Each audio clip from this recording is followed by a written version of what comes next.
कि अगर अभी नहीं जागे तो आगे चलकर के स्थिति कितनी भयावह, कितनी भयंकर हो सकती है, इसका आप लोग अनुमान भी नहीं लगा सकते। और मेरी माताओं बंधुओं, थोड़ा सा गंभीरता से सुनिएगा, वो अनुमान हम क्यों नहीं लगा सकते। एक बच्चा एक बार गलती कर दे तो उसको समझाती है मां, दूसरी बार गलती कर दे तो चलो दूसरी बार भी समझा देती है।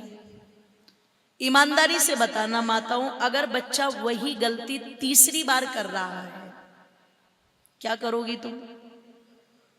जोर से बोलो।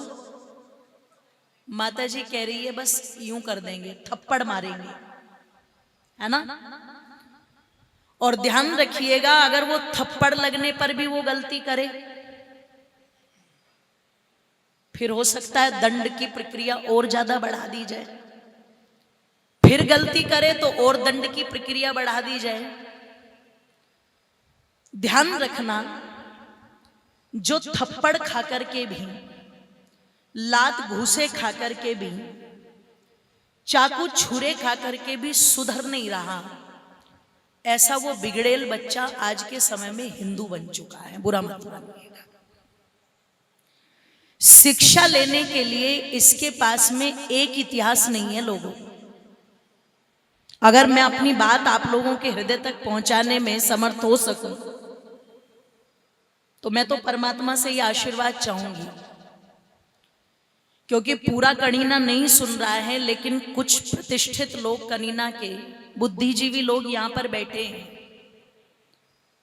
और देखो, जहां मनोरंजन है वहां पर तो भीड़ ऐसी मिलेगी कि पैर रखने की जगह नहीं मिलेगी तुम्हें। अगर सपना चौधरी यहां पर आ जाती तो ये जो छतें हैं ना, छतें, इन तक भी लोग मिलते। ग्राउंड की तो बात ही छोड़ दीजिए आप, सड़क जाम कर देते लोग। होता कि नहीं होता? आधे तो इन पेड़ों पे चढ़ के बैठ जाते, है ना, कि नीचे नहीं जगह तो चलो ऊपर ही चढ़ करके बैठ जाएं। तो जहां मनोरंजन की बात की जा रही हो, जहां बिगाड़ने की बात की जा रही हो, वहां पर हिंदू भीड़ लगाने में देर नहीं लगेगा। जहां पर कोई अंधविश्वास हो, जहां पर कोई पाखंड हो, वहां पर भी हिंदू इकट्ठा होने में देर, जोर से बोलो, तुरंत हो जाता है। इतना ही नहीं, अगर जेसीपी नाला साफ करने के लिए भी आ जाए, अगर जेसीपी से नाला साफ किया जा रहा है ना, तो जो हमारी घरों की गंदगी है, जो नाक में बदबू पहुंचा रही है, एक बार तो वो जेसीपी वो चौड़ा कैसे निकाल रही है, वो गंदगी कैसे निकाल रही है, उसको भी देखने के लिए इकट्ठे हो जाते हैं कि नहीं हो जाते हैं? बोलो, हो जाते हैं।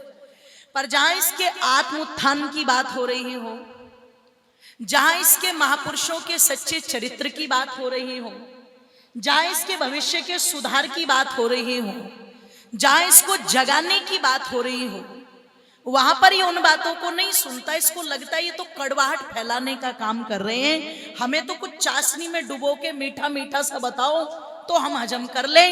ये जो कड़वाहट है आप लोगों की, ये हमें हजम नहीं हो रही है। पर ये कड़वाहट नहीं है। किसी व्यक्ति को अगर बुखार हो जाए और आप उसे रसगुल्ला खाने को दे दो, मान लीजिए एक हफ्ता किसी को बुखार रहा और आपने उसको रसगुल्ला दिया, तो वो कैसा लगता है उसको? जोर से बोलो, कड़वा। अब रसगुल्ला कड़वा है कि उसकी जुबान कड़वी? रसगुल्ले में कड़वाहट नहीं है, वो तो मीठा ही है। आप किसी स्वस्थ व्यक्ति को दोगे तो उसको मीठा ही लगेगा। कड़वाहट जो है वो उसकी जुबान में आ चुकी है, उसकी जिह्वा में आ चुकी है, उसके स्वाद में आ चुकी है। तो वही चीज यहां पर भी है कि जहां पर पता लगा इसके केवल मनोरंजन की बात हो, ये बात दौड़ दौड़ के जाता है, और जहां इसके आत्मोत्थान की बात हो, ये उस रास्ते पर बिल्कुल नहीं जाता। इसके लिए शिक्षा लेने को कोई एक घटना या दो घटना नहीं है। आप सोचो कि आपके सामने गुरु गोविंद सिंह के बच्चों का जिक्र कर गया, एक घटना ये हो गई। आपके सामने पता लगा कि छोटे से बालक का जिक्र कर दिया गया, है ना, वीर हकीकत राय का, ये घटना हो गई। आपके सामने बंदा वैरागी का जिक्र कर दिया, ये घटना हो गई। ये दो चार ही तो घटना है, ये दो चार घटना नहीं है लोगों।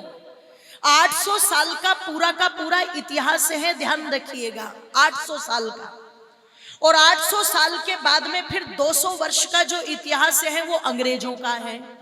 जिसके पास में 1000 वर्ष का इतिहास हो केवल थप्पड़ चाटे चाकू छुरी खाने का, उसके बावजूद भी अगर वो अपने इतने लंबे इतिहास से शिक्षा नहीं ले रहा है तो उससे मूर्ख बालक, उससे नालायक बालक कोई दूसरा, ध्यान रखिएगा, हो नहीं सकता। ध्यान रखिए।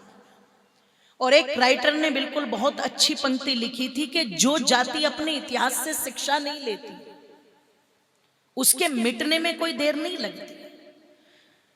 जो जाति अपने इतिहास को याद नहीं रखती, जो उससे प्रेरणा नहीं ले सकती, जो गलतियों का सुधार नहीं कर सकती, वो आज नहीं तो कल वो मिटेगी जरूर। और यदि आपको विश्वास नहीं होता तो एक बार आप अपने आर्यवर्त का नक्शा उठा करके देखो। जब आप अपने आर्यवर्त का नक्शा उठा करके देखेंगे तो पता लगेगा आपकी जड़ें कभी अफगानिस्तान तक फैली हुई थी। क्यों जी, फैली थी कि नहीं फैली थी? आपकी जड़ें जो कभी अफगानिस्तान तक फैली हुई थी, आज पता लगा कि कटते कटते कभी बांग्लादेश कट जाता है, कभी म्यांमार कट जाता है, कभी चीन कट जाता है, कभी भूटान कट जाता है, कभी श्रीलंका कट जाता है। मैं निवेदन कर दूं कभी पाकिस्तान कट जाता है। और अभी तो पोप की बात कर रहे हो आप उसको तो छोड़ दीजिए। पता नहीं आपके भारत के कितने ऐसे राज्य हैं जिन राज्यों में यदि तुम चले जाओ तो तुम्हें ऐसा लगेगा कि जैसे हम भारत देश की मिट्टी में खड़े ही नहीं। आप चलो मेरे साथ मिजोरम एक बार। आप मिजोरम की धरती पर खड़े होकर के ये स्वयं एक्सेप्ट करोगे कि ये भारत नहीं लग रहा है। आप चलो एक बार आसाम के अंदर, आपको खड़े होकर के स्वयं महसूस होगा कि आप भारत में नहीं खड़े हो। आप चलो एक बार नागालैंड के अंदर, आपको स्वयं महसूस हो जाएगा। आप चले जाओ कश्मीर के अंदर, भले ही धारा 370 ध्यान रखिएगा हट गई हो, लेकिन क्या कारण है कि अब भी कोई बड़े बड़े उद्योगपति हो या कोई भी हो, वो जाकर के वहां जमीन खरीद रहा है क्या? बोलो, कोई नहीं खरीद रहा है, अभी कोई नहीं खरीद रहा है। ध्यान रखिएगा, अभी भी जितने निश्चित होकर के टूरिस्ट, ध्यान रखिएगा, जितने निश्चित होकर के आप मथुरा घुमाते हो, जितने निश्चित होकर के आप वृंदावन घुमाते हो, जितने निश्चित होकर के आप काशी घूम आते हो, जितने निश्चित होकर के पता लगा आप जोधपुर चले जाते हो, उतने निश्चित होकर के आप कश्मीर जा सकते हो क्या? आज भी बता दीजिए मुझे, बोलो, नहीं जा सकते। इसका मतलब कहीं ना कहीं कोई ना कोई डर तो आपके मन में, जोर से बोलो, जरूर है। और अगर व्यक्ति को अपने घर में ही बैठे बैठे कोई डर लग रहा है तो इसका मतलब घर की नींव, घर की दीवारें कहीं ना कहीं से कमजोर तो, बोलो, जरूर है। कहीं ना कहीं कमजोरी तो जरूर है। आपको यदि डर लग रहा है तो वो कमजोरी है। और क्यों है वो कमजोरी? निवेदन कर दूं, मैं उन शहरों की बात नहीं कर रही हूं जहां पर मुस्लिमों की बहुसंख्या है। मैं उन शहरों की बात नहीं कर रही हूं लोगों जहां पर ईसाई जो है वो अपनी दिन प्रतिदिन मात्रा बढ़ाते जा रहे हैं। मैं उन शहरों की बात नहीं कर रही हूं कि जहां पर बराबर 50-50 की भी परसेंटेज आ चुकी है। मैं अगर राजस्थान के उस शहर की बात करूं जिसको उदयपुर के नाम से जाना जाता है, जो महाराणा प्रताप के पिता राजा उदय सिंह की बसाई हुई भूमि थी। क्यों जी, थी कि नहीं थी? बोलो, है ना? उदयपुर राजस्थान का बहुत सुंदर शहर। और जब भी कोई वहां पर जाता है तो उन महलों को देख करके, उन किलों को देख करके कहीं ना कहीं अपने पूर्वजों की गाथाओं को याद करते होंगे कि नहीं करते होंगे? उस भूमि पर पता लगा जहां महाराणा प्रताप जैसी शख्सियत ने जन्म लिया। अरे जिसके लिए एक कवि ने बड़े सुंदर शब्दों में लिख दिया था कि द्वंद्व कहां तक पाला जाए, युद्ध कहां तक टाला जाए। द्वंद्व कहां तक पाला जाए, युद्ध कहां तक टाला जाए। अरे तू भी है राणा का वंशज, फेंक जहां तक भाला जाए। जिस महाराणा प्रताप के लिए कवियों की लेखनी पहले भी चलती थी, आज भी चलती है, जिसका जन्म उस उदयपुर की भूमि में हुआ, जरा विचार करना। लंबे काल तक जो उस उदयपुर के अंदर रहे, शायद आप लोग भूल गए होंगे, पर आपको याद दिला दूं, आज का ही दिन था। आज का ही दिन क्या है? आज 28 जुलाई, आज का ही दिन था। 28 जून, हाँ क्षमा कीजिएगा, 28 जून आज का ही दिन था कि जब दिन दहाड़े, रात का समय नहीं, शाम का समय नहीं, एकांत नहीं था, पूरी चहल पहल भरा बाजार। दिन दहाड़े एक दर्जी जिसका नाम कन्हैया लाल, और जिसने केवल और केवल, जो बोलना नहीं जानता, जो भाषण देना नहीं जानता, जो बंदूक चलाना नहीं जानता, कैंची चला करके जो लोगों के कपड़े सिलने का काम करता है, दिन दहाड़े आज ही के दिन 2 व्यक्ति मोटरसाइकिल पर आए और चाकू से गोद करके और बाकायदा वीडियो बना करके और उसे मौत के घाट उतार करके ये कह करके सरतन से जुदा नारा लगा करके और दिन दहाड़े चले गए थे कि नहीं चले गए थे? आप विचार करना। और ऐसा नहीं था कि उस मार्केट में कोई हिंदुओं की दुकान नहीं थी, ऐसा नहीं था कि उस मार्केट में कोई हिंदुओं की चहल पहल नहीं थी। वहां दुकानें भी थी, वहां चहल पहल भी थी, वहां सब कुछ था। पर जब इस बात का पता लगा कि बराबर की दुकान से किसी के चीखने की आवाज आ रही है, लोग वहां पर जाने की बजाय अपनी दुकानों पर ताले लगाने में लग गए। पड़ोसी मरे तो मरे, ये कटे तो कटे, कम से कम मैं तो अपने आप को बचा। वो अपनी दुकानें बंद करने में लग गए और दिन दहाड़े वे मार करके और काट करके चले गए। और केवल किस लिए? उसे चाकू चलाना नहीं आता, उसे गोली चलानी नहीं आती, केवल किस लिए काट दिया उसको कि उसने नूपुर शर्मा के समर्थन में फेसबुक पर केवल और केवल एक पोस्ट जो है बस वो डाल दी थी, और उसका कोई अपराध नहीं। उसे संविधान का नहीं पता, उसे धर्म की बहुत बड़ी जानकारी नहीं थी, वो कोई बहुत बड़ा तर्कवादी नहीं था, उससे कोई बहुत बड़ा खतरा हो जाए ये भी नहीं था। केवल और केवल एक नूपुर शर्मा के समर्थन में पोस्ट डालने पर दिन दहाड़े उसकी ये चीज हुई। किस धरती पर? उदयपुर की धरती पर। और अगर वहां ये घटना घट सकती है तो जरा चिंतन करो, ये घटना और जगह नहीं घट सकती क्या?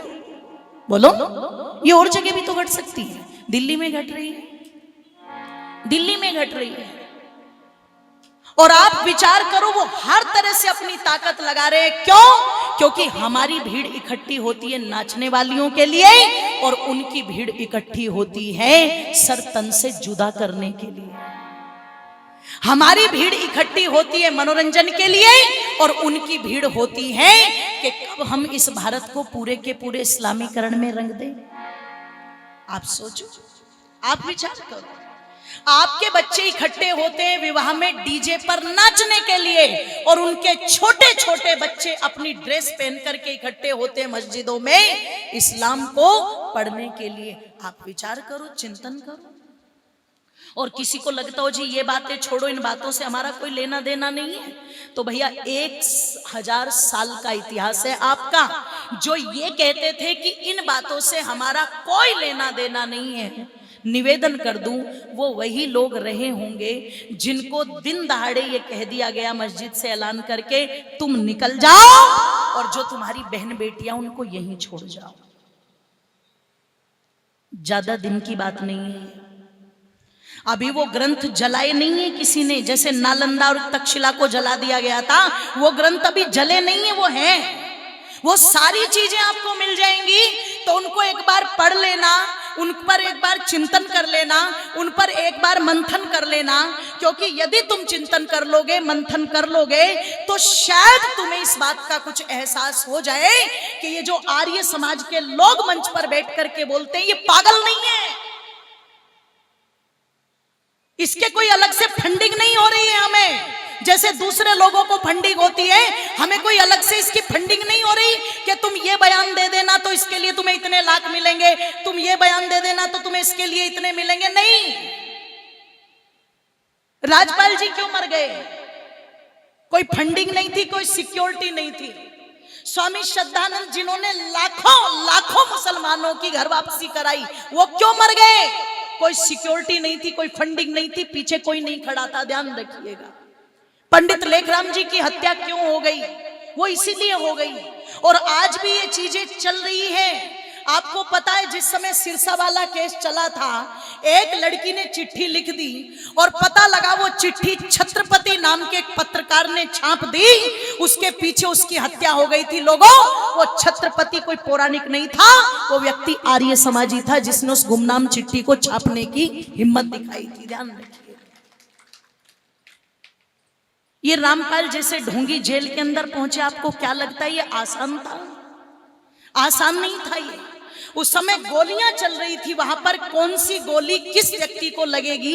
बोलो, गोली पर नाम लिखा हुआ है क्या?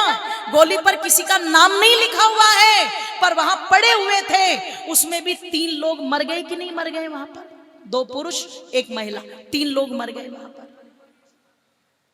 आप विचार करो, चिंतन करो। केवल और केवल आपको जगाने की बात की जा रही है, केवल आप में भावना भरने की बात की जा रही है कि आप जागो और इन पर ध्यान दो, क्योंकि आज नहीं तो कल ये चीजें बढ़ेंगी जरूर। और जब बढ़ेंगी ना तो संभाले नहीं संभलेंगी, क्योंकि तुम्हें लगता होगा भारतीय जनता पार्टी आ गई और वो मर गए, मरे नहीं है वो। तुम्हें लगता होगा कि कुछ चीजें बदल गई और वो सो गए, सोए नहीं है वो केवल चुपचाप बैठे हुए हैं दड़ खींच करके। और ये कहा जाता है कि जो व्यक्ति सोया हुआ हो उसको जगाना तो आसान है, पर जो दड़ खींच करके पड़ा हो वो व्यक्ति बड़ा खतरनाक होता है, ध्यान रखिएगा। वो दड़ खींच करके पड़े हुए हैं, इसलिए तुम जागो। तुम राम के वंशज हो, जिन्होंने हाथ में धनुष बाण लेकर के, और मैं समझती हूँ 15 वर्ष की आयु से मुनि विश्वामित्र के साथ जाकर के राक्षसों का वध करना शुरू कर दिया था लोगों। ताड़का नाम की राक्षसी से आरंभ हुए थे, और जब तक आर्यावर्त देश में, इस भूमंडल में निवेदन कर दूं, रावण जैसे आताताई का नाश नहीं किया, तब तक श्री राम का धनुष नीचे रखा गया था। क्या बोलो? नीचे नहीं रखा गया था। तुम उनके वंशज हो। भगवान कृष्ण जिन्होंने सुदर्शन चक्र अपने हाथ में धारण किया हुआ था, और पता लगा कि सहनशीलता की भी मूर्ति दिखाई, तो कह दिया था शिशुपाल से, गालियां दे पर 100 गालियों पर रुक जाना, मन भर लेना, संतोष कर लेना, इतना अवसर तुझे दे देता हूं। लेकिन जब वो 100 गालियों पर भी नहीं रुका और 101 भी गाली दे दी, तो तुरंत भरी सभा में सारे राजधिराज विद्यमान हैं, सबके बीच में बोलो चक्र सुदर्शन लेकर के गर्दन काट दी थी कि नहीं काट दी थी? गर्दन काट दी थी, ध्यान रखिएगा। तो आप उनके वंशज हैं। पता लगा जिनके पास में हनुमान जी जैसे, अरे युद्ध चल रहा है लंका के अंदर, और एक दिन वो भी था, कहते हैं जब युद्ध हनुमान जी का हुआ और रावण का हुआ। महर्षि वाल्मीकि लिखते हैं जब दोनों का युद्ध चल रहा था, तो हनुमान जी ने अपना मुक्का बनाया और रावण की छाती में मारा।